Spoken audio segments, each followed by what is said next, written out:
प्यारे विद्यार्थियों, हम देख रहे हैं मॉडल पेपर 2022 एग्जाम के लिए जो आपके बोर्ड द्वारा जारी किया गया है। इसी तरह का पैटर्न रहेगा। 100 नंबर का पूर्णांक रहेगा। 15 मिनट मिलेंगे। 3 घंटे 15 मिनट का आपका समय मिलेगा और इस तरह से आपको खंडों में जो है बांटा जाएगा। यही सेम टू सेम पैटर्न रहेगा। तो आपको इस पैटर्न के हिसाब से अपनी तैयारी करनी है। जो मॉडल पेपर 2022 का ऑफिशियली जारी किया गया है आपके बोर्ड द्वारा, तो ज़्यादा सब्जेक्ट्स के जारी नहीं किए गए। जितने भी सब्जेक्ट्स के जारी किए गए हैं उनके हम सॉल्यूशंस दे रहे हैं और मैक्सिमम लगभग लगभग आपका कंप्लीट सॉल्यूशंस दे दिए गए हैं। और बोर्ड अगर आने वाले समय में आपके और भी जो क्वेश्चन पेपर्स रिलीज़ करता है तो उनके भी सॉल्यूशंस दे दिए जाएंगे समय अनुसार। तो यहाँ पर हमने सामान्य हिंदी, आपका जनरल हिंदी का सॉल्यूशन बता दिया है। अभी आप साहित्यिक हिंदी का देख रहे हैं और ज्योग्राफी का कंप्लीट करा दिया गया है, हिस्ट्री कंप्लीट करा दिया गया है, बायोलॉजी और इंग्लिश सारे के सारे यहाँ पे जो लिखे हुए हैं ये सारे क्वेश्चन पेपर्स को कंप्लीट आंसर के साथ में आपको जो है उत्तर बता दिया गया है। आप उन सभी के पीडीएफ को डाउनलोड कर सकते हैं। वीडियो की जो लिंक है वो डिस्क्रिप्शन बॉक्स में आपके प्लेलिस्ट के अंदर मिलेगी। अगर फिर भी आपको डाउट होता है, आपको दिक्कत होती है कि प्लेलिस्ट नहीं मिल रही है, वीडियो नहीं मिल रहा है, तो आप हमें कमेंट सेक्शन में कमेंट कर सकते हैं। खंड क से स्टार्ट करते हैं। इसमें पहला प्रश्न जो है, इसमें क पार्ट, उक्ति व्यक्ति प्रकरण के रचनाकार जो हैं आपको बताना है। कौन है? तो दामोदर शर्मा जो है इसके रचनाकार हैं। ठीक है। इसके बाद नेक्स्ट जो क्वेश्चन है इसमें पूछा गया, भारतेंदु युग की पत्रिका जो है कौन सी है, ये आपको बतानी है। तो कवि वचन सुधा जो है ये आपका पहला ऑप्शन करेक्ट करेक्ट हो जाएगा। इसके बाद में नेक्स्ट क्वेश्चन है, हिंदी गद्य साहित्य के द्वितीय उत्थान का प्रारंभ जो है कब माना जाता है। तो ये सन 1900 में माना जाता है। ठीक है, उसी समय हुआ था। इसके बाद याद रखना है आपको, पीडीएफ का पासवर्ड इसी वीडियो के दौरान 3 चरणों में बताया जाएगा। तीनों चरणों में 2-2 करके आपको पासवर्ड बताए जाएंगे। उन पासवर्ड को नोट करके एक साथ डाल देना, पीडीएफ खुल जाएगी। यहाँ पर नेक्स्ट क्वेश्चन जो है आपसे पूछा गया है कि सेवा सदन के रचनाकार कौन है। तो वो है प्रेमचंद। ठीक है। नेक्स्ट क्वेश्चन की बात करें तो यहाँ पर हिंदी की प्रथम आधुनिक कहानी होने का श्रेय दिया जाता है। प्रथम आधुनिक कहानी होने का, यानी कि प्रथम आधुनिक कहानी जो अ, मानी गई है उसका श्रेय किसको दिया जाता है। तो वो दिया जाता है किशोरी लाल गोस्वामी को। थोड़ा सा इस क्वेश्चन में हल्का सा जो है शुद्धिकरण नहीं है। ठीक है ना। ये आप देखोगे, हिंदी की प्रथम आधुनिक कहानी होने का या कहानीकार होने का होता तो भी चलता, या कहानी के रचयिता होने का श्रेय किसको दिया जाता तो चल जाता। ठीक है, किशोरी लाल गोस्वामी एक्चुअली इसका आंसर होगा। प्रश्न में थोड़ी सी मिस्टेक है और मॉडल पेपर है, इनमें मिस्टेक्स हो सकती है, कोई बड़ी बात नहीं है, लेकिन आपके बोर्ड एग्जाम में इस तरह के मिस्टेक्स आपको नहीं मिलेंगे। प्रश्न नंबर 2 है, आदिकाल का ग्रंथ नहीं है तो पद्मावत जो है आदिकाल के ग्रंथों में शामिल नहीं किया जाता। उसके बाद में यहाँ जो ख पाठ है, अष्ट छाप के कवियों का संबंध है भक्ति काल की कृष्ण भक्ति शाखा से। ठीक है, यहाँ पे चौथा ऑप्शन जो है आपका करेक्ट हो जाएगा। अगले क्वेश्चन की बात करते हैं, श्रृंगार और वात्सल्य रस के अमर कवि जो है सूरदास को माना जाता है। नेक्स्ट क्वेश्चन जो है इसमें पूछा गया, चांद सा मुंह टेढ़ा है रचना की विद्या कैसी है। तो ये काव्य रचना है। ठीक है। इसके बाद आपके नेक्स्ट जो क्वेश्चन है इसमें पूछा गया आपसे, कबीर वाणी के डिक्टेटर हैं कथन है किसका है ये। तो ये जो कथन बोला गया था आचार्य प्रसाद द्विवेदी द्वारा बोला गया था। ठीक है। तो आपको जो यहाँ पर लाइन से लिखे गए हैं, हिंदी सामान्य, बायोलॉजी, इंग्लिश, हिस्ट्री, ज्योग्राफी और हिंदी साहित्यिक, ये सारे सॉल्यूशंस आपके कंप्लीट करा दिए गए हैं। लिखित सॉल्यूशन है ना, बोल के नहीं, लिखित सॉल्यूशंस। हमारे चैनल पे जो आपके सॉल्यूशंस मिल रहे हैं सारे के सारे लिखित है। यूट्यूब का कोई भी एक ऐसा चैनल नहीं है जो इस तरह के क्वेश्चन पेपर्स को सॉल्व करा के दे आपको। आपके सभी 2022 के मॉडल पेपर सॉल्व किए जा रहे हैं। अर्धवार्षिक पेपर्स जिस जिस जिले से आए हैं उनके उत्तर बनाए जा रहे हैं। सभी को आपको देखना है तो प्लेलिस्ट की डिस्क्रिप्शन में जाइए और वहाँ से आप सारे पेपर्स देख सकते हैं। ठीक है। तो अगर आप भेजना चाहें अपने क्वेश्चन पेपर्स को तो हमारे व्हाट्सएप नंबर पर भेज सकते हैं। हम आपको व्हाट्सएप नंबर कई वीडियो में बता चुके हैं, इसमें भी बता देंगे। निम्नलिखित गद्यांश का संदर्भ देते हुए किसी भी एक के नीचे दिए गए प्रश्नों का जो है उत्तर आपको देना है। 2+2+ करके ऐसे 10 नंबर का एक क्वेश्चन है। तो चलिए, यहाँ पर जो है आपको प्रस्तुत गद्यांश के जो पाठ और लेखक का नाम, रेखांकित अंश की व्याख्या, प्रस्तुत अनुच्छेद के अनुसार जंगल में क्या क्या मिलता है ये बताना है, जल प्रवाह नदी के रूप में किससे मिलता है ये भी बताना, और राष्ट्रीय जीवन की अनेक विधियां राष्ट्रीय संस्कृति में क्या प्राप्त कर रही हैं ये भी बताना है। तो ये आपका पहला पैसेज के ये क्वेश्चन है। ऑफिशियल मॉडल पेपर है, आपके बोर्ड की वेबसाइट पर अवेलेबल है ये। इसका अथवा जो पार्ट है यहाँ पर, यहाँ पे अथवा पाठ जो है इसको आप देखोगे तो यहाँ पर आपको मिलेगा फिर से एक गद्यांश, और इस गद्यांश को पढ़ने के बाद में इसके प्रश्नों के उत्तर देने हैं। तो इस गद्यांश को हमने सॉल्व किया है अथवा वाले को, और यहाँ पर हम इस प्रश्नों के उत्तर देंगे। प्रस्तुत गद्यांश के पाठ और लेखक के नाम बताने हैं। तो ये नए शब्द, नए मुहावरे एवं नई रीतियों के प्रयोग से युक्त भाषा की व्यवहारिकता प्रदान करना ही भाषा में आधुनिकता लाना है। तो ये वाला जो पैसेज है इसके प्रस्तुत जो है गद्य हमारी पाठ्य पुस्तक गद्य गरिमा में संकलित तथा श्रेष्ठ विचारक व निबंधकार जी सुंदर रेड्डी द्वारा लिखित भाषा और आधुनिकता शीर्षक से शोधपरक निबंध से अवतरित है या लिया गया है। ठीक है, आप अपने क्वेश्चन पेपर्स जो भी भेजना चाहते हैं तो यहाँ पर व्हाट्सएप नंबर आपको दिया गया है। इस व्हाट्सएप नंबर पे आप अपने क्वेश्चन पेपर्स को भेज सकते हैं। ध्यान रखना है, ये ही आपको नंबर यूज़ करना है व्हाट्सएप का। अगर आप अपने क्वेश्चन पेपर्स जिले का भेजना चाहते हैं, अगर प्री बोर्ड का सोल्व करवाना चाहते हैं तो प्री बोर्ड का भी आपके ज़िले का पेपर भेजेंगे, और ज़िले का साथ साथ नाम ज़रूर मैंशन करेंगे आप अपने जहाँ से भेज रहे हैं। दूसरा क्वेश्चन इसमें पूछा गया है, रेखांकित अंश की व्याख्या करनी है। यहाँ पर रेखांकित अंश है ना, यहाँ से ये वाला एक लाइन है और एक नीचे छोटी सी ये लाइन है। तो इन दोनों अंशों की हमें व्याख्या करनी है। तो यहाँ पर प्रोफेसर सुंदर रेड्डी जी के अनुसार नए परिभाषिक शब्दों को और नवीन शैलियों को, नवीन प्रणालियों को व्यवहार में लाना अर्थात प्रयोग में लाना ही भाषा को आधुनिकता प्रदान करता है या करना है। अगर हम सब साहित्य में नए परिभाषित शब्दों का निर्माता नहीं कर पाते या निर्माण नहीं कर पाते, तो नवीन शैलियों का निर्माता नहीं कर पाते हैं, ठीक है? या निर्माण नहीं कर पाते हैं। साहित्य की नवीन प्रणालियों को व्यवहार में नहीं लाते हैं, तो भाषा को आधुनिकता प्रदान नहीं कर सकते हैं। ये इस रेखांकित अंश की व्याख्या है। अगला क्वेश्चन है, किन किन के प्रयोग से भाषा आधुनिक बनती है? तो नए पारिभाषिक शब्दों और नए प्रणालियों के प्रयोग से। अगला है, भाषा का विकास कब नहीं होता? तो यहाँ पर आप आंसर लिखेंगे, आधुनिक युगीन विचारधाराओं के अनुरूप नए शब्दों के गढ़ने मात्र से भाषा का विकास जो है नहीं होता। उसके बाद में यहाँ पे पांचवा क्वेश्चन है, नए शब्द गढ़ने मात्र का क्या तात्पर्य है? स्पष्ट कीजिए। लेखक का मत है कि नए शब्द गढ़ लेने से ही भाषा का विकास नहीं हो जाता। यदि हम नए शब्दों का निर्माण करके केवल एक जगह पर रखे रहेंगे, उनको व्यवहार में नहीं लाएंगे, तब तक भाषा का विकास नहीं होगा, भाषा में आधुनिकता जो है नहीं आएगी। इसके बाद में चौथा जो क्वेश्चन है इसमें पूछा गया आपसे, पद्यांश पर आधारित निम्नलिखित प्रश्नों के उत्तर देने हैं। अब आपका गद्य था पहले, अब आपको पद बताना है। पद जो है आपके 5x2 यानी कि 10 मार्क्स का ये क्वेश्चन है, 4 नंबर। इसी सेम पैटर्न में आपका जो आप बोर्ड एग्जाम पेपर होगा वो बिल्कुल सेम पैटर्न पे रहेगा, ठीक है? पैटर्न इस बार चेंज किया गया है, एमसीक्यूज डाले गए हैं और आपके अलग अलग पैटर्न डाले गए हैं। क्वेश्चनों का थोड़ा सा समूह चेंज किया गया है। तो यहाँ पर रेखांकित शब्द है और इनकी हमें व्याख्या भी करनी है। तो चलिए देखते हैं। इसका पहला प्रश्न पूछा गया, प्रस्तुत पद्यांश के पाठ और कवि का नाम। तो ये श्रद्धा मनु शीर्षक से उद्धत है और इसके कवि जो है जयशंकर प्रसाद जी हैं। दूसरा क्वेश्चन है, रेखांकित अंश की व्याख्या। तो व्याख्या क्या है? श्रद्धा अपने शरीर पर नीले रंग का मेष चर्म यानी भेड़ की खाल धारण किए है। उसकी वेशभूषा में से कहीं कहीं उसके कोमल और सुकुमार अंग दिखाई दे रहे हैं। उन्हें देखकर ऐसा प्रतीत हो रहा था मानो नीले बादलों के वन में गुलाबी रंग का सुंदर बिजली का फूल खिला हुआ हो। ठीक है, आगे बढ़ते हैं नेक्स्ट क्वेश्चन में। मेघ वन बीच गुलाबी रंग में कौन सा अलंकार है? तो इसमें रूपक अलंकार है, क्योंकि चित्रण जो है इसमें रूपक की बात हो रही है। देख रहे हैं आप, गुलाबी रंग से तुलना की जा रही है। आगे जो है, नीले वस्त्र में लिपटी नायिका की छवि कैसी दिख रही थी? तो नीले वस्त्र में लिपटी नायिका की छवि ऐसी दिख रही थी मानो नीले बादलों के वन में गुलाबी रंग का सुंदर बिजली का फूल खिला हुआ हो। पांचवा है, परिधान और मृदुल शब्द का अर्थ बताना है। परिधान मतलब सभी को पता है वस्त्र होता है, और मृदुल मतलब होता है कोमल। ठीक है, अगले क्वेश्चन की बात करते हैं। अथवा पार्ट में आपको फिर से इस जो है अंडरलाइन वाली लाइन है इसकी व्याख्या करनी होगी और बाकी प्रश्नों के उत्तर देने होंगे। तो कोई भी एक पार्ट करना होता है तो हम कर रहे हैं, जो जो पार्ट हम कर सकते हैं, क्योंकि समय कम है और बहुत सारे सॉल्यूशंस बनाने हैं। ठीक है, तो सारे अथवा पार्ट को अगर करूंगा तो वीडियो भी लंबी होगी और बहुत सारे सॉल्यूशंस हमें बनाने पड़ेंगे। इतना समय अभी फिलहाल नहीं है, जैसे जैसे समय मिलता जाएगा इनको भी सॉल्व करवा दिया जाएगा। तो ध्यान रखना, आपको पीडीएफ का जो पासवर्ड है इसी वीडियो के दौरान 3 चरणों में बताया जाएगा। चरण देखने के लिए ध्यान रखना है, आपको वीडियो को एक बार भी स्किप ना करें। स्किप करते ही अगर पासवर्ड आपसे छूट गया तो वापस से आपको वीडियो देखना होगा। अगले क्वेश्चन की बात करते हैं। तो यहाँ पर इस क्वेश्चन के अंदर ये प्रश्न पूछे गए हैं, ठीक है, इन प्रश्नों के उत्तर देने हैं। तो हमने इसका एक पार्ट दे दिया है ऊपर वाला, इसका अथवा पार्ट आप चाहें तो अपने हिसाब से कर सकते हैं। 5वां क्वेश्चन है, निम्नलिखित में से किसी एक लेखक का जीवन परिचय देते हुए उनकी कृतियों का उल्लेख करना है। वासुदेव शरण अग्रवाल है, पंडित दीनदयाल उपाध्याय हैं, प्रोफेसर जी सुंदर रेड्डी।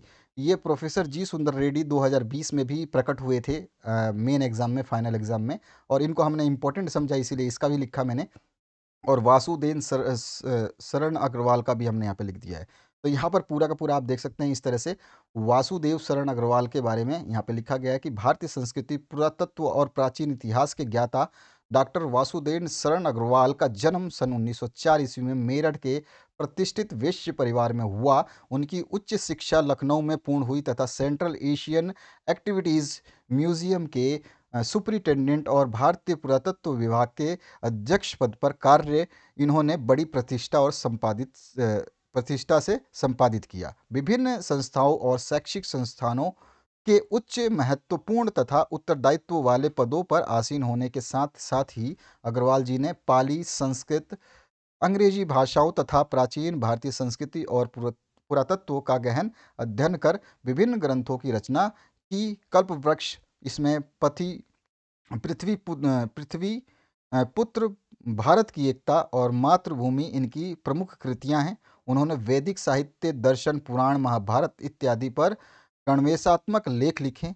इसके अतिरिक्त इसमें उरुज्योति कला और संस्कृति, भारत, सावित्री और कदम्बरी, पोद्दार और अभिनंदन ग्रंथ इनकी संपादित पुस्तकें हैं। सन 1967 ईस्वी में हिंदी के इस महान साहित्यकार तथा विचारक का निधन हो गया। भारतीय साहित्य और संस्कृति के गंभीर अध्येता तथा व्याख्याताकार के रूप में हिंदी साहित्य जगत अग्रवाल जी को सदैव नमन करेगा। इस तरह से इनकी हमने जो है पूरी की पूरी विशेषता बताई और ग्रंथों के बारे में बताया। तो यही चीज़ हमें बतानी थी कि जीवन परिचय दे करके उनकी कृतियों का उल्लेख करिए।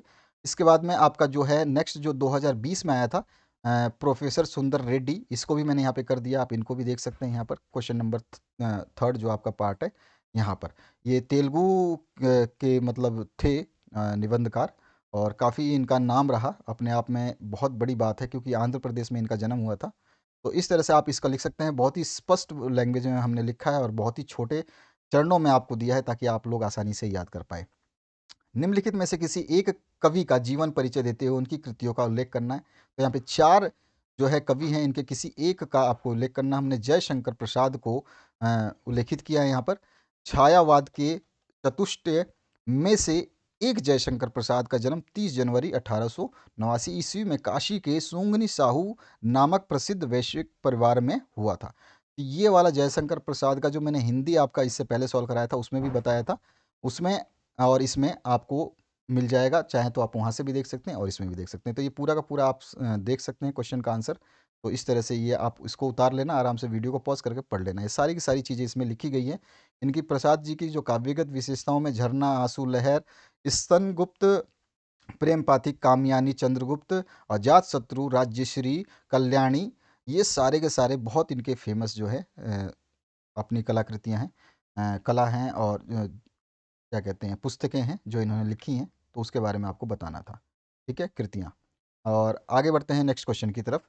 नेक्स्ट जो क्वेश्चन है उसकी बात करें तो यहाँ पर आपका नेक्स्ट क्वेश्चन ये रहा। याद याद रखना है ये सारी चीज़ें आपको जो लिख के बताई जा रही है ताकि आप भूलें ना। पीडीएफ का पासवर्ड यहाँ पे बताया जाएगा। ये नंबर पे आप व्हाट्सएप कर सकते हैं अपने क्वेश्चन पेपर का पीडीएफ बना के, या फिर फोटो बिल्कुल साफ फोटो खींच करके। और जिस भी ज़िले से आप इस क्वेश्चन पेपर को भेजते हैं तो वहाँ पर ज़िले का नाम ज़रूर लिखें। ठीक है, और आपके सभी 2022 के मॉडल पेपर्स के सॉल्यूशंस बनाए जा रहे हैं। अर्धवार्षिक के जो पेपर हमारे पास आए हैं उनके भी सॉल्यूशंस बनाए जा रहे हैं। सभी के सॉल्यूशंस आप प्लेलिस्ट के अंदर देख सकते हैं जो कि डिस्क्रिप्शन बॉक्स में अवेलेबल है। पहला पासवर्ड यहाँ पे 80 है आपका, तो इसको नोट करके रखें आप। ठीक है, अगले चरण में दूसरा पासवर्ड बताया जाएगा। कहानी तत्व के आधार पर पंच लाइट या आपका जो है बहादुर कहानी की समीक्षा करनी है। तो हमने बहादुर कहानी की समीक्षा की है। अथवा में है इसका कर्मनाशा की हार, कहानी के प्रमुख पात्र का चरित्र चित्रण करना है। तो दोनों में से कोई भी कर सकते हैं। बहादुर की समीक्षा, कहानी की समीक्षा हमने इस प्रकार की है, कथानक लिख दिया है। और ये अमरकांत द्वारा रचित जो बहादुर कहानी है ये मध्यम वर्गीय परिवार के जीवन से संबंधित समस्याओं के ऊपर है। ठीक है, तो इसके ऊपर पूरा का पूरा आप विश्लेषणात्मक आपको स्कूल में पढ़ा दिया गया होगा, नहीं पढ़ाया तो कोई बात नहीं, आप जैसे भी बुक में आप अपने पढ़ेंगे तो आपको सब कुछ समझ में आ जाएगा। यहाँ पे थोड़ा सा पैराग्राफ नीचे चला गया तो इसको आप दे रहे हो, वह हंसमुख, ईमानदार और परिश्रमी लड़का था। ये थोड़ा सा पैसेज चेंज हो गया तो इसमें घबराने वाली बात नहीं है, यहाँ पे इसको पैसेज को जो है एक साथ कर लेना आप। तो ये आपका यहाँ पे सोल्यूशन हो गया इसका। पात्र, चरित्र, चित्रण वगैरह सब आप इसमें लिख देंगे तो इस तरह से। और उसके बाद में संवाद जो है वो भी आप लिखेंगे। जितना ज़्यादा याद करेंगे उसमें से आपको पूरा याद नहीं रहने वाला। अगर आप 100 लाइन याद करते हैं तो आपको 60 लाइनें याद होने वाली हैं या याद रहने वाली हैं। तो आप जितना ज़्यादा पढ़ेंगे उतना ही बेस्ट होगा। बाकी मैं लिखने के लिए इसको छोटा भी कर सकता हूँ, तो छोटा जितना पढ़ोगे उससे और छोटा हो जाएगा, नंबर कट जाएंगे और बोर्ड में नंबर कम आ जाएंगे, फिर आप समस्या में पड़ जाओगे। 5 नंबर का क्वेश्चन है, 5 नंबर के हिसाब से आपको लिखना है। तो सभी चीज़ें जब आप इसको पढ़ेंगे तो यहाँ पे मान लीजिए कथानक में हमने 10 लाइनें लिखी हैं तो 10 में से आप 8 लिख पाओगे बोर्ड में, और वही आपके लिए उचित होगा। तो आप जितने क्वेश्चंस को पढ़ते हैं तो लंबे क्वेश्चंस को ध्यान से पढ़ें और पूरा पढ़ें और अच्छी तरीके से याद करें, ताकि आपको कोई समस्या ना हो। यहाँ पे संवाद कर देंगे, देश काल और वातावरण जो है इनके बारे में, भाषा शैली के बारे में बता देंगे, उद्देश्य बता देंगे। इन सभी चीज़ों को लिख करके और हम इस क्वेश्चन को कंप्लीट कर देंगे शीर्षक के साथ में। तो ये आपका अंतिम चरण जो हो जाएगा शीर्षक। तो इन सभी चीज़ों को जब याद करोगे तो मेरे हिसाब से आप 60 लाइनें याद कर पाओगे। अगर सपोज़ करिए मैं एक एग्जांपल दे रहा हूँ, 60 लाइन लिखी नहीं है। वैसे अगर मान लो 30 लाइन लिखी है तो 30 में से अगर आप 30 को खूब रट के मारते हो तो आप 22 से 23 लाइन याद कर पाओगे, 7 लाइन भूल जाओगे। तो वही मतलब मेरा है कि आप सभी को याद करें और बाद में आप जब लिखोगे तो आपका आसानी से जो है ये फुल मार्क्स मिल जाएंगे। पहला पासवर्ड मैं बता चुका हूँ, दूसरे पासवर्ड की तरह हम बढ़ रहे हैं, साथ ही साथ सॉल्यूशन भी देख रहे हैं। स्वपठित काव्य खंड के आधार पर निम्नलिखित प्रश्नों में से किसी एक प्रश्न का संक्षिप्त में उत्तर देना है। शब्दों की सीमा 80 बोल रहा है, और 80 बोलने का मतलब है 80 शब्दों में देना है। 80 के आसपास 100 भी हो सकता है, कोई बड़ी बात नहीं, इससे कम ना हो। और रश्मिरथी काव्यखंड के आधार पर प्रधान पात्र के चरित्र पर प्रकाश डालना है, या कथा वस्तु लिखनी है रश्मिरथी के, ठीक है। तो एक सर्ग की तो कोई भी आप कर सकते हैं। तो हमने अथवा जो है इसका एक सर्ग को लिया है और उसके जो है कथा वस्तु को संक्षेप में लिखा है, जो कि चतुर्थ सर्ग है, कर्ण के महादान की कथा, ठीक है। तो इसके ऊपर हमने लिखा है, इस सर्ग में कर्ण की उदारता और दानवीरता का वर्णन किया गया है। ऑब्वियस सी बात है, जब हम बात कर रहे हैं कर्ण के महादान की, तो ये वाली आपको लिखना है। उसके बाद में ये श्लोक आप लिखना चाहें तो लिख लें, अगर नहीं लिखते हैं तो कोई फ़र्क नहीं पड़ता। आप यहाँ पे ख़त्म कर देना है इसको, ठीक है। कई बच्चों से ये याद नहीं होते हैं, तो यहाँ पे कुंडल भी दान दे दिए, यहाँ पर आप इसको ख़त्म कर देना, इसके आगे मत लिखना। क्लियर हुआ? यहाँ पर आप आगे बढ़ते हैं। इसके बाद में आप अगर देखिए छोटा लिखना चाहते हैं तो इसको क्यों, अगर ये बड़ा होता मैं और भी लिख सकता था, लेकिन मैंने इसको इसमें समेटा ताकि आप लोग आसानी से याद कर पाए। अगर ये 2 लाइन याद कर लेते हैं तो सबसे बेस्ट है, फिर ये क्वेश्चन आपका इसी तरह से कंप्लीट हो जाएगा। क्योंकि संक्षेप में देना है हमें, तो संक्षेप में इसी तरह से दिया जाता है। तो आप इस तरह से इसका आंसर याद कर लीजिएगा, ठीक है। बढ़िया तरीके से याद करना है आपको। आगे बढ़ते हैं नेक्स्ट क्वेश्चन की तरफ। ख पार्ट में पूछा गया है, श्रवण कुमार का जो काव्य खंड खंड काव्य है, इसमें तृतीय सर्ग की कथा का सारांश लिखना है, या श्रवण कुमार खंड काव्य के आधार पर प्रधान पात्र का चरित्र चित्रण करना है। तो तृतीय सर्ग जो है हम इसकी बात करते हैं, सारांश लिख देते हैं। तो तृतीय सर्ग में एक ओर दशरथ मृग शावक के वध का स्वप्न देखते हैं, दूसरी ओर श्रवण कुमार जब जल लेने जाता है तो उसकी बाईं आंख फड़कने लगती है। इस तरह से इसको हमें समझाना है और अच्छी तरह से लिखना है, ठीक है। तो इस तरह से आप इसको पढ़ लीजिए एक बार, आपको मज़ा आ जाएगा पढ़ने में, ठीक है। आगे बढ़ता हूँ नेक्स्ट क्वेश्चन की तरफ। नेक्स्ट क्वेश्चन में आपसे पूछा गया है, मुक्ति यज्ञ खंड काव्य के नायक का चारित्रिक विशेषताओं का उल्लेख करना है, या फिर मुक्ति यज्ञ जो खंड काव्य है इसकी घटना का संक्षेप में उल्लेख करना है। तो हम जो है इसके नायक का जो है चारित्रिक विशेषताएं बताएंगे।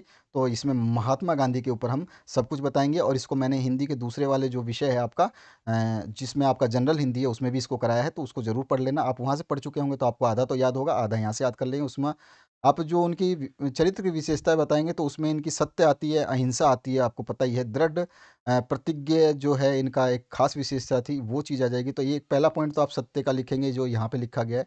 दूसरा है वो दृढ़ प्रतिज्ञ थे, ये वाला आप लिख देंगे, ठीक है। उन्होंने जो है कानून तोड़ने की प्रतिज्ञा को पूरा करके ही दिखाया, जो कि नमक कानून तोड़ा था उन्होंने, जो कि जनहित में था। उसके बाद में जननायक महात्मा गांधी जी जन जन के प्रिय नेता रहे, एक नेता के रूप में भी इनको जाना जाता है, इनकी विशेषता है। समदर्शी महात्मा गांधी सबको समान दृष्टि से देखते थे, एकता इनकी मतलब ये जाति पाति में भेदभाव नहीं रखते थे, मानवता के पुजारी थे, ठीक है। इसके अलावा आप लिख सकते हैं जाति प्रथा के विरोधी, ठीक है।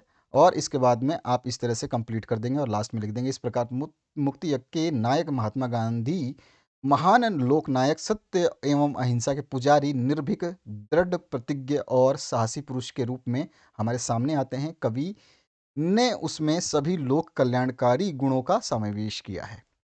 अगला घ जो पार्ट है, इसमें त्यागपंथी का खंड काव्य की प्रमुख नारी पात्र के चरित्रों की जो गुणों पर प्रकाश डालना है, या फिर त्यागपथी खंड काव्य के आधार पर प्रधान चरित्र का चरित्र चित्रण करना है। तो हम यहाँ पे करेंगे जो कि आपका पहला पार्ट है खंड काव्य के, इसमें आपका जो स्त्री का जो पात्र है उसके ऊपर, ठीक है। तो यहाँ पर देखिए पहला जो है, हम थोड़ा सा इसको विश्लेषित करेंगे कि किस प्रकार से कविवर रमेश्वर शुक्ल अंचल द्वारा रचित त्यागपथी खंड काव्य की प्रमुख स्त्री पात्र राजश्री हैं। वह ममता की एक मूर्ति, माता पिता की प्रिय पुत्री, कन्नौज की सम्राज्ञी और बुद्ध की अनन्य उस उपासिका हैं। ये इस तरह से हम चरित्र उनकी बता रहे हैं। उसके बाद में हम उनकी विशेषताओं को उल्लेखित करेंगे, जिसमें आपका आ जाता है आदर्श नारी, ठीक है, आदर्श पुत्री, आदर्श बहन, आदर्श पत्नी के रूप में, ठीक है। ये पूरा का पूरा लाइन आएगा, इसके बारे में थोड़ा सा डिस्क्राइब कर देंगे। फिर धर्मपरायण और त्यागमयी थी, ये भी हम चीज़ नोट करवाएंगे, ठीक है। उसके अलावा देशभक्त और जनसेविका थी, ये वाला पॉइंट हम नोट करवाएंगे। उसके बाद में नेक्स्ट जो है सुशिक्षित और ज्ञान संपन्न थी, ये भी हम पॉइंट उनका नोट करवाएंगे और ये इंपॉर्टेंट रहेगा इस बार एग्जाम में। और करुणा की साक्षात मूर्ति, ये भी आपका इंपॉर्टेंट रहेगा, पांचवा पॉइंट। तो इस तरह से हम अपने पॉइंट्स के हिसाब से लिखेंगे, जैसा हमने सॉल्यूशन दिया है इसी को इस तरह से याद करिए, बहुत बेस्ट रहेगा। एक आधा लाइन कम होगा, कोई फर्क नहीं पड़ता है, टेंशन फ्री रहिए। द पार्ट में है सत्य की जीत खंड काव्य की कथा वस्तु आपको लिखनी है, या फिर सत्य के जीत की खंड काव्य की जो आधार पर द्रौपदी का चरित्र चित्रण मैंने पहले वाले पार्ट में भी कराया, यानी कि जो जनरल हिंदी है उसमें भी ये क्वेश्चन आ चुका है, ठीक है। तो आगे बढ़ते हैं हम अपने सॉल्यूशन की तरफ। जो अगला सॉल्यूशन है, इसमें क्या पूछा गया आपसे, इसमें पूछा गया आपसे जो हमने दिया है कि आपका सत्यजीत की खंड काव्य की कथा वस्तु संक्षेप में लिखनी है, और या फिर आप इसका द्रौपदी का चरित्र चित्रण आप करेंगे। प्रस्तुत खंड में जो हम इसमें द्रौपदी का चरित्र चित्रण भी कर सकते हैं और कथा वस्तु भी लिख सकते हैं, जो आपको अच्छा लगे वो चीज़, ठीक है। तो यहाँ पर जो है आप पूरा का पूरा देख सकते हैं, ये पूरा सोल्यूशन जो है यहाँ तक है कंप्लीट। तो मैं यहाँ पे पहला पार्ट दिखा देता हूँ, इसका पहला पैसेज। तो यहाँ पे प्रस्तुत खंड काव्य की कथा द्रौपदी के चीरहरण से संबंध है, ठीक है। हम क्या कर रहे हैं, कथा वस्तु लिख रहे हैं, ठीक है। और इसके बाद में यह कथानक महाभारत के सभा पर्व में धूत कीड़ा की घटना पर आधारित है, और यह एक अत्यंत लघु काव्य है जिसमें कवि ने पुरातन आख्यान को वर्तमान संदर्भों में प्रस्तुत किया है। इसकी कथा संक्षेप में अग्रवर्त है। इस तरह से यह निम्नलिखित है। तो इस तरह से हम लिखेंगे, दुर्योधन से स्टार्ट करेंगे, हम इसको पहले पैसेज में कंप्लीट करेंगे। उसके बाद में द्रौपदी और दुशासन के बीच में जो है उसको हम करेंगे कंप्लीट। दुशासन जो है अपना तक्ष जो रखता है वहाँ पर, जो बातें करता है वो चीज़ें हम बताएंगे। और फिर कौरव कर्ण की बातें को स्वीकार नहीं करते हैं, तो ये वाली भी बात एक रखनी पड़ेगी हमें। इस तरह से आप द्रौपदी के कौरव को पुनः चीरहरण के लिए ललकारती है, जब वो गुस्से में आ जाती है, तो ये चीज़ हम वहाँ पे ज़रूर करेंगे। पूरा का पूरा यहाँ तक इसको कंप्लीट करेंगे। अंत में धृतराष्ट्र जब अपना कुछ समर्थन देते हैं, तो वो आदेश देते हैं, वो चीज़ें हम इसमें लिखेंगे। और फिर लास्ट में निष्कर्ष रूप में हम जो भी कह सकते हैं इस संक्षिप्त में, कि मार्मिक घटना के आधार पर जो है क्या अनुकूल होता है, सम्मान कैसा होता है नारी की रक्षा का, वो सब चीज़ें हम इसमें 2 लाइनों में 3 लाइनों में कंप्लीट करवा देंगे। खंड च में है आलोक व्रत खंड काव्य के आधार पर असहयोग आंदोलन की घटना का वर्णन करना है, या फिर इसमें महात्मा गांधी के चारित्रिक विशेषताओं पे प्रकाश डालना है, ठीक है। तो हम आंदोलन की बात करेंगे, क्योंकि चारित्रिक विशेषताएं हम ऑलरेडी डिस्कस कर चुके हैं। आलोक व्रत के हिसाब से अलग हो सकती हैं थोड़ी सी चारित्रिक विशेषताएं, लेकिन होती सेम ही है। ऐसा नहीं है कि कैरेक्टर हम कभी कुछ लिख दें कभी कुछ लिख दें, वो कैरेक्टर हमेशा ही हर चैप्टर में अलग अलग नहीं होता है, सब में चलता रहता है सेम टू सेम। तो यहाँ पर जो है हमने इस असहयोग आंदोलन की घटना का वर्णन यहाँ पे करने की कोशिश की है, और पूर्ण रूप से यहाँ पे संतुष्ट किया है आपको। इसको पूरा देख सकते हैं आप। तो यहाँ पर ये सॉल्यूशन आप देख सकते हो। आराम से वीडियो को पॉज करिए, पढ़िए। जब तक आप खुद पढ़ेंगे नहीं, आपको याद नहीं होने वाला ये चीज़। मेरे पढ़ने से कोई फ़र्क नहीं पड़ता है। अगर हाँ, कोई चीज़ समझाने वाली हो, जो चीज़ ऐसी होगी जो समझ में ना आए, तो उसको हम ज़रूर आपको बताएँगे। खंड ख में आ चुके हैं। निम्नलिखित संस्कृत गद्यांश का संदर्भ सहित हिंदी में अनुवाद करना है। तो यहाँ पे ये गद्यांश दे रखा है, इसका हिंदी में अनुवाद करना है। तो यहाँ पर है, प्रस्तुत गद्यांश हमारी पाठ्य पुस्तक संस्कृत दिग्दर्शिका के महानामा मालवीय नामक पाठ से उद्धत है। युवा मालवीय ने अपने प्रभावपूर्ण यानी ओजस्वी भाषण से लोगों का मन मोह लिया, अतः इनके शुभचिंतकों ने इन्हें अधिवक्ता यानी वकील की पदवी प्राप्त कर राष्ट्र की श्रेष्ठतम यानी उच्चतम सेवा करने के लिए प्रेरित किया है। उसी के अनुसार उन्होंने विधि यानी कानून की परीक्षा उत्तीर्ण कर प्रयाग स्थित उच्च न्यायालय में, यहाँ पे जो एस स है ना आधा वो कटा हुआ है तो देख लेना, स्थित उच्च न्यायालय में वकालत प्रारंभ कर दी। विधि के उत्कृष्ट ज्ञान और मृदु वार्तालाप तथा अपने उदार व्यवहार से शीघ्र ही ये मित्रों एवं न्यायाधीशों के सम्मान के पात्र बन गए। तो ये हमने यहाँ पे इसका व्याख्या कर दिया। या फिर आप वो नहीं करना चाहते तो ये कर दीजिए, आपके पास ऑप्शन है दूसरा। ठीक है, आगे बढ़ते हैं ख पाठ में। निम्नलिखित श्लोकों का किन्हीं 20 श्लोकों का जो है आपको किन्हीं यानी कि यहाँ पे एक हिंदी में अनुवाद करना है, कोई भी एक करना है। 2 श्लोक हैं यहाँ पे, 2 में से किसी को भी एक को आपको करना है। ठीक है, तो यहाँ पर जो है, विश्व की समस्त भाषाओं में देवताओं की वाणी अर्थात संस्कृत प्रमुख मधुर गुण से युक्त और अलौकिक है।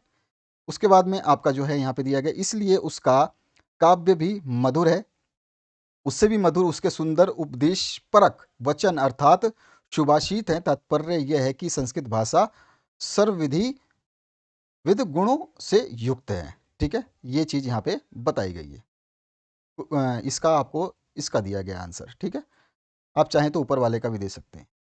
अगले क्वेश्चन की बात करते हैं। 9वां क्वेश्चन है, निम्नलिखित में से किन्हीं 2 का संस्कृत में उत्तर आपको देना है, किसी भी 2 का। तो हमने यहाँ पे 2 का दे दिया। एक तो संस्कृत साहित्य से प्रमुखा काव्य के संति, तो यहाँ वाल्मीकि, वेदव्यास, कालिदास, भास और भारवी च भवभूति संस्कृत से प्रमुखा काव्य संति, तो उन्होंने उनके सभी के नाम लिख दिए। ठीक है, उसके बाद में किम धनम सर्वप्रधानम, तो विद्याधनम सर्वप्रधानम, ये इसका आंसर हो गया। बाकी आप चाहें तो इन दोनों के भी आंसर दे सकते हैं। ठीक है, तो आपको इस तरह से जो यहाँ पे लिखा गया उसी के हिसाब से आपको आंसर्स देने हैं। 10वां क्वेश्चन है, श्रृंगार रस अथवा करुण रस की परिभाषा लिखकर उसका उदाहरण आपको देना है। तो करुण रस की परिभाषा इस प्रकार से, अपने प्रियजनों के बिछड़ जाने या किसी ऐसे प्रिय वस्तु का अनिष्ट हो जाने पर व्यक्ति में शोक का भाव जागृत होता है, उसी भाव को करुण रस कहते हैं। ठीक है, उदाहरण जैसे राम राम कहीं राम कहीं राम राम कहीं राम, तनु परिहरी रघुवर विरह राउ गयु सुरधाम। तो इस पंक्ति में क्या बोला गया है इसको समझ लीजिए। अपने पुत्र राम के वनगमन के उपरांत राजा दशरथ पुत्र वियोग में सब कुछ भूल चुके हैं। वह केवल राम राम राम की जाप कर रहे हैं। राम राम की जाप करते हुए अंततः उन्होंने प्राण त्याग दिए। यह दृश्य रामचरित्र मानस में करुण रस की प्रबल प्रस्तुति करता है। दर्शक इस दृश्य को देखकर अपने अश्रु बहाने पर विवश हो जाते हैं। ठीक है, तो ये आपका किसका है, करुण रस की परिभाषा और उसका एग्जाम्पल। यहाँ पर दूसरा खंड है जो ख, इसमें पूछा गया आपसे श्लेष अलंकार या दृष्टांत अलंकार की परिभाषा का उदाहरण देना। तो दृष्टांत, देखो श्लेष तो आपको नॉर्मली मिल जाता है, दृष्टांत की हम बात करते हैं। दृष्टांत अलंकार की परिभाषा, जब काव्य में किसी बात को उदाहरण देकर समझाया जाए तो वहाँ दृष्टांत अलंकार आता है। दृष्टांत अलंकार का एक उदाहरण जो हम ले सकते हैं, तो यहाँ पे लिख सकते हैं, जो रहीम उत्तम प्रकृति का कर सकत कुसंग चंदन विष व्याप्त नहीं लिपटे रहत भुजंग। तो यहाँ पे सांप वाली बात हो रही है। तो देखिए स्पष्टीकरण, जो मनुष्य उत्तम प्रकृति का होता है उस पर कोई दुष्प्रभाव व्यक्ति का प्रभाव नहीं पड़ता। जिस प्रकार चंदन के वृक्ष पर विषधारी सर्प लिपटे रहते हैं किंतु उसकी सुगंध पर कोई प्रभाव नहीं पड़ता। यहाँ पर पहली पंक्ति बात को दूसरी पंक्ति के उदाहरण के साथ प्रस्तुत किया गया है, अतः यहाँ दृष्टांत अलंकार है। ठीक है, पहली पंक्ति को दूसरी पंक्ति से मैच किया जा रहा है और इसका उदाहरण इसके साथ में पेश किया जा रहा है, यहाँ पे दृष्टांत अलंकार है। ठीक है, अब आते हैं नेक्स्ट क्वेश्चन की तरफ। चौपाई छंद या दोहा छंद की परिभाषा उदाहरण सहित बतानी है।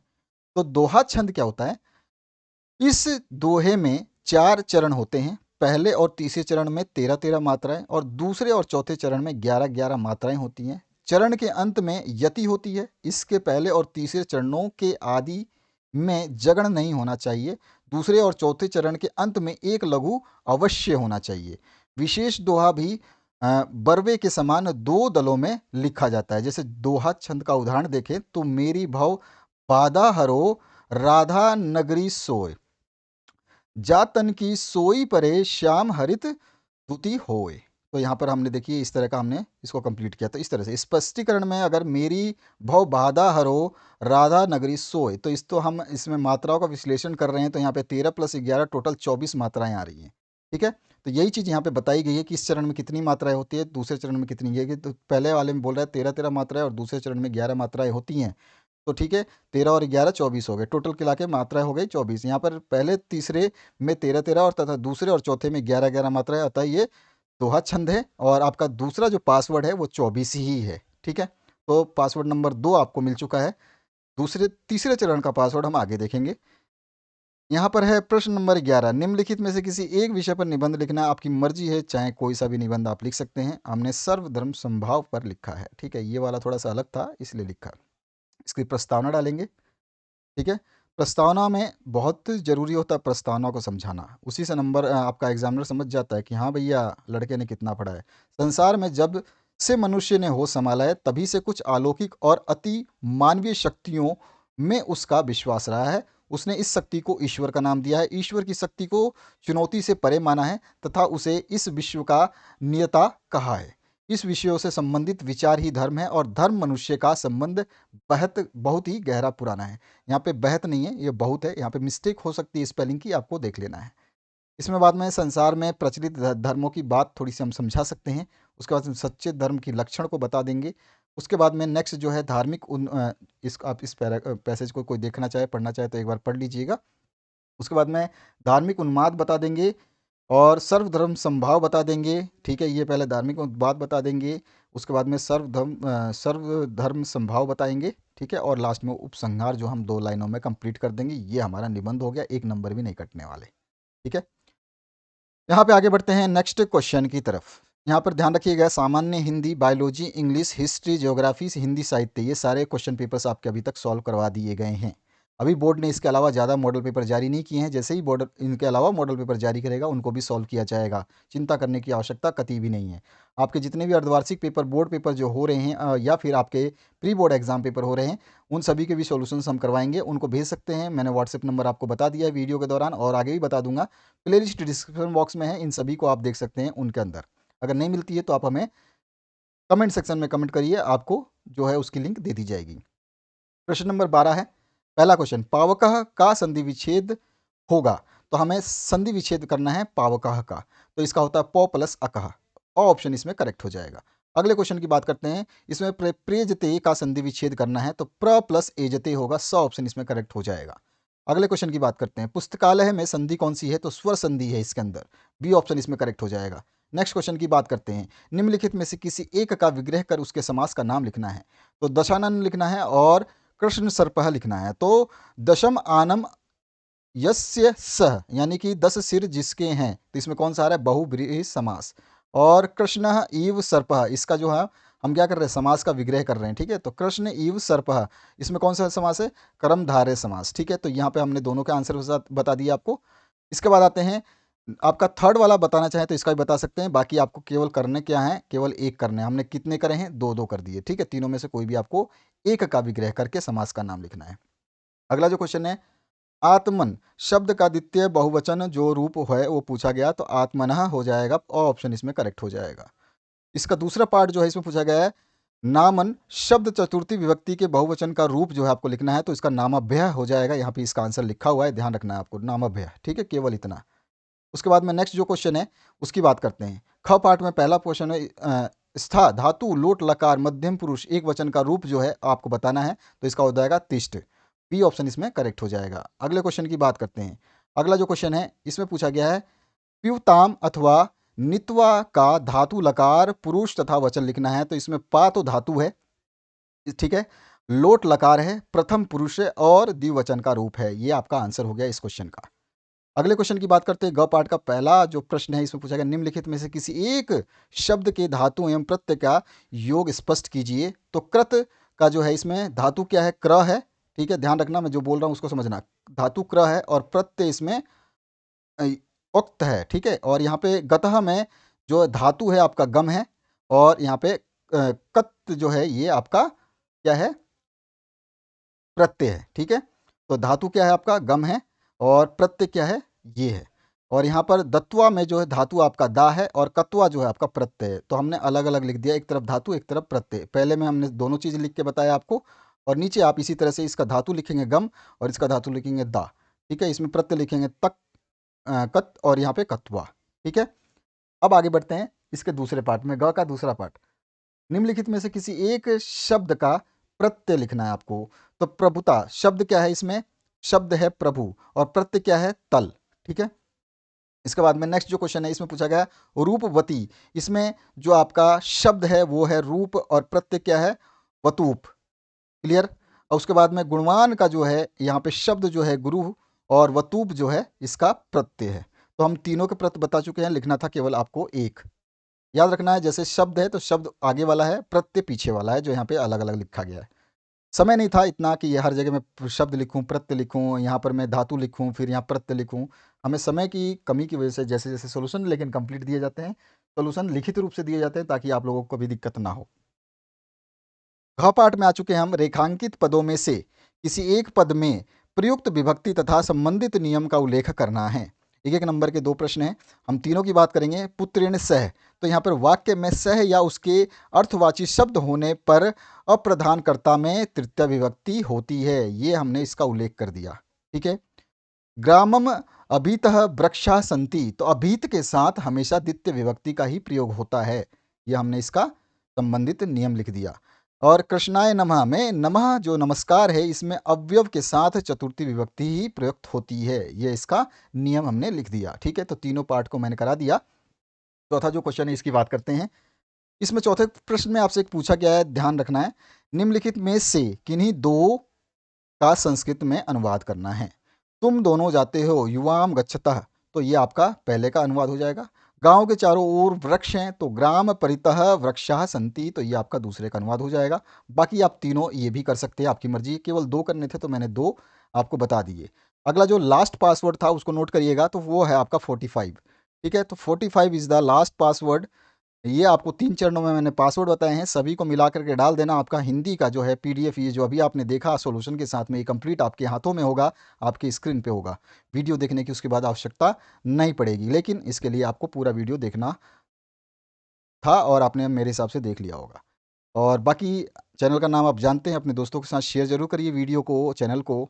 और अपने जितने पेपर्स हैं उनको देखने के लिए कम से कम डिस्क्रिप्शन बॉक्स में जाइए, और प्री बोर्ड के जो पेपर आप भेजना चाहते हैं, अर्धवार्षिक के पेपर भेजना चाहते हैं, आप किसी ज़िले से बिलोंग करते हो तो ज़िला ज़रूर लिखें, और अपने पेपर्स की साफ फ़ोटो या फिर पीडीएफ के रूप में उसे हमें भेज सकते हैं। इसके अलावा इस नंबर पे कोई भी कॉन्टैक्ट ना करें, ये आपके लिए सॉल्विंग नंबर है, जो आपकी हेल्पलाइन के हेल्प के लिए बनाई गई है, एक तरह से आपका हेल्पलाइन नंबर है। तो आशा करता हूँ इस वीडियो में आपको मज़ा आया होगा।